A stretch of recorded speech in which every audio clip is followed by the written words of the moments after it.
Denis Lafrance est l'auteur du livre La culture biologique des légumes. Il enseigne au Cégep de Victoriaville en agriculture biologique. Il est également membre de l'équipe du Centre de recherche en agriculture biologique du Cégep de Victoriaville. Aujourd'hui, je rencontre le jardinier Durand IV. Bonjour, Denis. Oui, bonjour, Guylaine. Alors, on va se parler de l'organisation du jardin, comme s'installer là, quand on planifie un jardin, ou comment toi, tu as planifié le tien. Oui, c'est sûr que quand on s'installe à quelque part, il faut regarder des questions de base comme le drainage, l'exposition au soleil, la compétition des racines de grands arbres, des choses comme ça. Donc moi, j'ai un champ d'épuration de ce côté-là. De l'autre côté de mon terrain, il y avait une baissière qui inondait au printemps. Fait que j'ai choisi un emplacement pour mettre un jardin qui n'est pas optimal, qui est bas par rapport au terrain environnant. Donc, ça demande des efforts particuliers pour s'assurer de drainer l'excédent d'eau qui peut se ramasser ici. Alors, j'ai installé un remblai d'abord parce que le voisin il avait ses herbicides dans la cour, puis ça s'en venait dans mon jardin. Je n'aimais pas beaucoup ça parce que ça tuait bien des choses. Donc, j'ai installé un remblai comme pour détourner l'eau qui pouvait arriver de chez lui.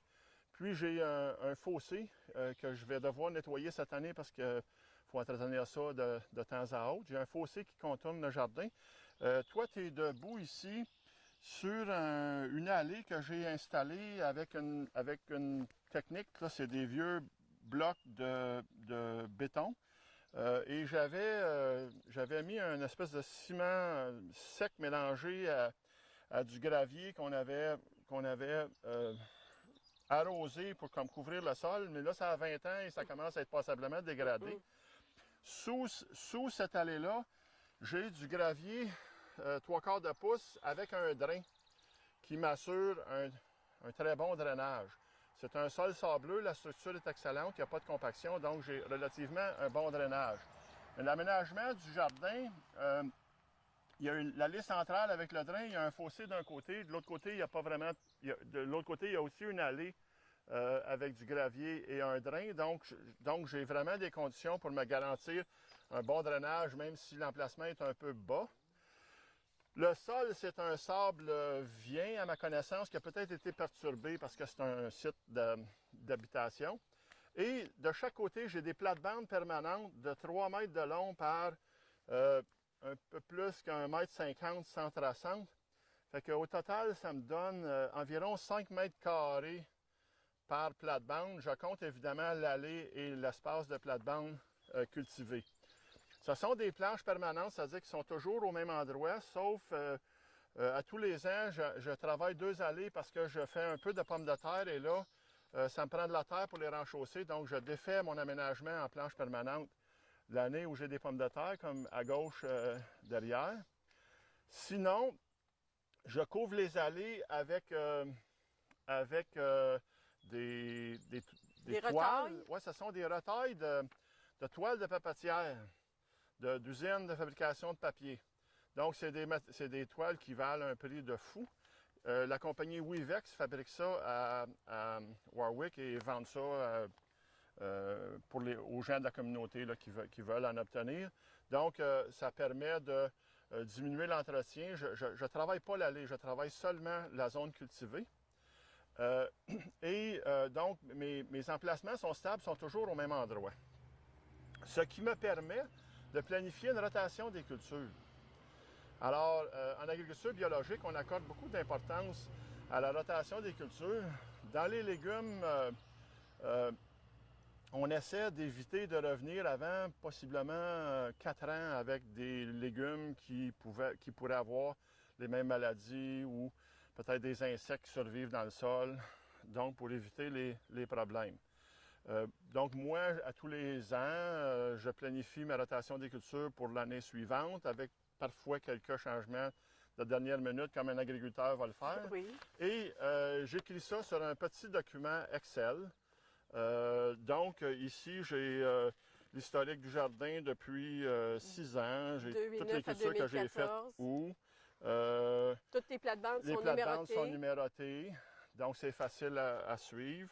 Il y a une époque où j'en faisais un petit peu moins grand, il y avait des plates-bandes qui n'étaient pas cultivées. Puis à un moment donné, bon. Alors j'ai mon information qui me permet de planifier ma rotation des cultures. Donne un exemple de rotation, là. Avec quoi tu... Mettons, on prend, Bon, ben, on prend mettons- la mettons- A1, mettons. Mettons par exemple, je cultive les pommes de terre. Alors cette année, mon bloc de pommes de terre est là. L'année passée, il était ici. OK? Les pommes de terre reçoivent pas de chaud, mais une bonne dose de compost. OK? Donc, c'est une plante qu'on dit relativement exigeante. Ce n'est pas parmi les plus exigeantes, mais c'est une plante comme relativement exigeante, en azote notamment. Donc, je lui donne une dose de compost de peut-être 40 tonnes à l'hectare de compost. OK? Ce compost-là va se décomposer, se minéraliser, avoir un effet fertilisant la première année, mais aussi les années ultérieures. Donc, l'année suivante, je plante des oignons ou je sème des carottes à mon emplacement où j'avais les pommes de terre l'année précédente. Je ne mets pas de compost. La décomposition de deuxième année du compost va continuer de fertiliser mes carottes et mes oignons qui n'aiment pas une matière organique fraîche trop abondante dans le sol. Par contre, je leur donne un peu de cendre qui est riche en calcium et riche en potassium, contient un petit peu de phosphore, un peu d'oligo-éléments. Et ensuite, l'année suivante, par exemple, je vais semer des haricots, qui est une légumineuse qui n'est pas très exigeante en azote, en fait, qui est capable de fixer son azote et qui va donc, ça me permet de faire 3 ans de culture avec un apport de compost. Puis, après les haricots, je vais revenir avec une plante exigeante parce que le haricot laisse des résidus riches en azote et je vais revenir avec une plante exigeante, par exemple, comme un chou. OK. Et là, je vais remettre du compost au chou et je recommence une séquence de ce type-là. De 4 ans. Donc, la rotation des cultures est planifiée. On ne rentrera pas dans les détails. Je peux te donner un cours de 24 heures sur la rotation des cultures. Je l'ai déjà fait. Oui. Là. Mais donc, on ne rentrera pas dans les détails. Vous pouvez faire de la recherche sur Internet. Il y a des publications. Il y a une section de mon livre qui porte là-dessus, mais mon livre, j'avertis vos clients que c'est un livre pour les professionnels. Ça pourrait intéresser un jardinier passionné, mais ce n'est pas un guide de jardinage urbain. OK. Bien, M. Lafrance, c'est très instructif. Merci beaucoup. Ça fait plaisir.